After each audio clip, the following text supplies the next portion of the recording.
ఇక ఫైనల్‌గా ఇజ్రాయెల్‌పై హమాస్ చేసిన దారుణ రాక్షస దాడిని మనం చూసాం. అలాంటి దాడినే పాకిస్తాన్ ప్రేరేపిత ఉగ్రవాదులు భారత్‌లో చేయాలని ప్లాన్ చేశారు. ఆ ప్లాన్‌లో భాగంగానే ఢిల్లీ బ్లాస్ట్. అది విఫలమైంది. ఒకవేళ ఆ ప్లాన్ సక్సెస్ అయితే గనక భారత్‌లో మారణ హోమమే జరిగేది. అసలు పాక్ ఇస్లామిక్ టెర్రరిజం ప్లాన్ ఏంటి? భారత్ దాన్ని సమర్థవంతంగా ఎలా ఎదుర్కోవాలి? ఎస్ అండి. ఇప్పుడు ఢిల్లీ బాంబ్ బ్లాస్ట్, తర్వాత Delhi bomb blast ఫరీదాబాద్లో all Falah యూనివర్సిటీలో దొరికిన ఈ మందుగుండు అమోనియం నైట్రేటు, సల్ఫ్యూరిక్ యాసిడ్ లాంటి బాంబులు తయారు చేసే కెమికల్స్ని జమ్మూ శ్రీనగర్లో ఒక పోలీస్ స్టేషన్లో పెడితే అవి అనివార్య కారణాల వల్ల అది పేలడం, అక్కడ 9 మంది మరణం చెందడం, ఇవన్నీ మనం చూసాం. ఇదంతా మనకు పైకి కనిపించిందే, కానీ దాని వెనకాల ఉన్న అతిపెద్ద ప్లాన్ అని మనం బస్ట్ చేసాం, అవర్ట్ చేశారు మన security forces, intelligence forces, NIA, IB, తర్వాత ఇండియాలో ఉన్న వేరియస్ పోలీస్ ఫోర్సెస్ అన్నీ కలిపి ఒక పెద్ద తీవ్రవాద దాడిని మనం పక్కన పెట్టించాం, తప్పించాం. ఎటువంటి తీవ్రవాద దాడి ఇప్పుడు మనకు తెలుస్తుంది. ఏంటి అది? అక్టోబర్ 7, 2023న ఇజ్రాయెల్ అంటే ఒక అధునాతనమైన రాజ్యం. ఒక రకంగా చెప్పాలంటే ఇజ్రాయెల్ దగ్గర అమెరికా కంటే ఎక్కువ టెర్రరిస్టులను తట్టుకునేంత సామగ్రి, యుద్ధం వారిఫేర్ ఉంటుందండి. అలాంటి దేశాన్ని హమాస్ మట్టి కరిపించిందని చెప్పుకోవాలి. ఇజ్రాయెల్ చరిత్రలోనే రక్త చరిత్ర లాంటిదనమాట. ఇజ్రాయెల్ పరువు కూడా పోయింది ఆ టైంలో. తర్వాత ఎంత యుద్ధం చేయవలసి వచ్చింది ఇజ్రాయెల్ మనం చూసాం అనమాట. ఆ దాడిలో కొన్ని వేల మంది చనిపోవడం, కొన్ని వందల మంది పట్టుకుపోవడం, ఎంతోమంది దారుణాలు అక్కడ హమాస్ చేసిందనమాట. అటువంటి హమాస్ తరహా దాడే మన ఇండియా మీద ప్లాన్ చేసింది. ఏ విధంగా అంటే డ్రోన్లు, ఇప్పుడు తెలుస్తుందండి, డ్రోన్లని రాకెట్ల ద్వారా మార్చడం.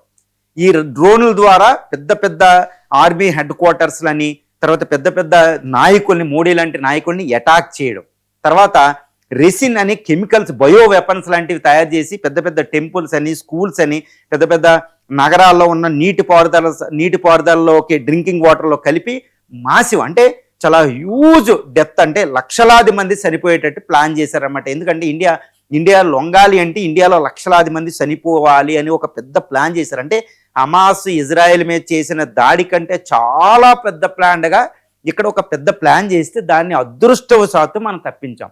ఎందుకు? తర్వాత ఇంకొకటి ఒళ్ళు గగురు పొడిచే విషయం, ఎందుకు ఇండియా అలర్ట్గా ఉండాలని చెప్పడానికి ఏంటంటే, ఇక్కడ ఉపయోగపడి ఎవరు టెర్రరిస్టులుగా పనిచేశారంటే పాకిస్తాన్ క్రాస్ బోర్డర్ దాటి రాలేదు. వీళ్ళే ఇండియాలో స్లీపర్ సెల్స్ అని తయారు చేసింది పాకిస్తాన్ ఎన్నో దశాబ్దాలుగా. ఇది 1977లో జియా ఉల్ హక్ చెప్తాడండి. అప్పట్లో ఆర్మీ చీఫ్గా ఉండి పాకిస్తాన్ ఆర్మీ జనరల్గా తయారయ్యి పాకిస్తాన్ డిక్టేటర్గా తయారైన జియా ఉల్ హక్ ఒక స్టేట్మెంట్ ఇస్తాడు. We will bleed India with 1000 cuts. మేము స్లీపర్ సెల్స్ని పెట్టాం ఇండియా అంతా అనుకుంటూ మాట్లాడతాడు అనమాట.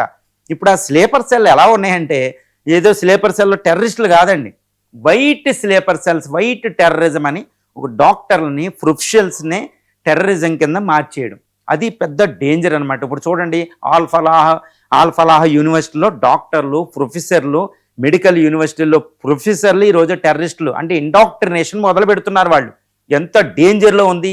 ఆ స్లీపర్ సెల్స్ ఎక్కడ ఉంటారు? ఇంత జనసమ్మర్దం ఉంటుంది భారతదేశం, అద్భుతమైన ప్రజాస్వామ్య హక్కులు ఉంటాయి, ఎవరిని పడితే వాళ్ళని అరెస్ట్ చేయడానికి ఉండవు, ఈవెన్ ఓఫా లాంటి యాక్ట్ల ప్రకారం కూడా ఈజీగా అమలు జరపడానికి ఉండదన్నమాట. ఇండియా ప్రజాస్వామ్య దేశం కాబట్టి ఇలాంటి చోట వాళ్ళు ఇంత మారణ హోమాన్ని పాల్పడుతున్నారు. ముఖ్యంగా మనకి స్లీపర్ సెల్స్ అంటే ఈ దాడిని మనం తప్పించామని సంతోషపడడానికి లేదు. అందుకనే మోడీ ప్రభుత్వం, అమిత్ షా హోం మంత్రిత్వ శాఖ, అన్ని స్టేట్లు హోమ్ మినిస్ట్రీసు, ఇంటెలిజెన్స్ ఫోర్సెస్ అన్నీ హై అలర్ట్లో ఉన్నాయి. Even army general Dwivedi warning ఇవ్వడం, పాకిస్తాన్ కంటే ఇలాంటి స్లీపర్ సెల్స్ని ఉపయోగిస్తే మేము దాడికి రెడీగా ఉన్నామని ఆర్మీ జనరల్లే చెప్పడం అంటే ఎంతటి ఉగ్ర ముప్పు ఇండియాలో ఉందో మనం చెప్పుకోవచ్చు. ఎందుకంటే స్లీపర్ సెల్స్, భారతదేశం ఏంటంటే కొన్ని సెన్సిటివ్ ఇష్యూస్ ఉంటాయి. అంటే ఇప్పుడు మోడీ ప్రభుత్వం, జాతీయవాద ప్రభుత్వం, దానికి వ్యతిరేకత, మైనారిటీల్లో అసంతృప్తి ఉంది అని వాళ్ళు అనుకున్న అసంతృప్తిని ప్రోధి చేసుకుని వాళ్ళు ఇలా తయారు చేస్తున్నారు ఇండాక్ట్రినేషన్తో. కాబట్టి ప్రమాదం ఉంది. స్లీపర్ సెల్స్ అనేది ఎక్కడ పడితే అక్కడ ఉన్నాయనేది మనకు తెలుస్తుంది. ఎందుకంటే జమ్మూ నుంచి ఇటు శ్రీనగరం, ఈవెన్ తమిళనాడు మారుమూల ప్రాంతాల్లో కూడా ఎన్నో అరెస్టులు జరుగుతున్నాయి. ఎంతో కొత్త పద్ధతులు ఉపయోగిస్తున్నారు, ఎంతో టెక్నాలజీ వాళ్ళు ఉపయోగిస్తున్నారు, కమ్యూనికేషన్ మెథడ్స్ వేరుగా ఉంటున్నాయి. కాబట్టి చాలా ప్రమాదం. ఇప్పుడు ఐఎస్ఐ అని, ఇసిల్ అని, ఆల్ ఖైదా ఎంత అమెరికా లాంటి దాన్ని అటాక్ చేయడం జరిగింది. ఇజ్రాయెల్ని కూడా ఎంత సీక్రెట్గా వాళ్ళు అటాక్ చేశారు. కాబట్టి ఇప్పుడు ముప్పు తప్పుకున్నా భారతదేశానికి ముప్పు మాత్రం ఉంది. ఏదో నేను భయపెట్టడానికి కాదండి, ఇంటెలిజెన్స్ అంత ఊహించాలి అంటే ఆ ముప్పుని ముందే పసిగట్టాలి. కాబట్టి భారత ప్రభుత్వం హై అలర్ట్లో ఉంది, ఆర్మీ హై అలర్ట్లో ఉంది, అన్ని అలర్ట్లో ఉంది. కాకపోతే ఇప్పుడు ఈ తీవ్రవాదం దాన్ని తట్టుకోవాలంటే మనం టెక్నాలజీని ఉపయోగించాలి. తర్వాత ప్రతి భారతీయుడు అలర్ట్గా ఉండాలి. ఎక్కడ అనుమానం వచ్చినా దాన్ని కూపి లాగాలి. చూడండి, ఒక తెలుగు ఐపీఎస్ ఆఫీసర్ జమ్మూలో ఒక పోస్టల్ నుంచి లాగిన కూపి ఎంతటి అద్భుతమైన దారుణమైన ప్లాన్ల, భయంకరమైన హమాస్ తరహా లాంటి దాడిని మనం తప్పించగలిగాం.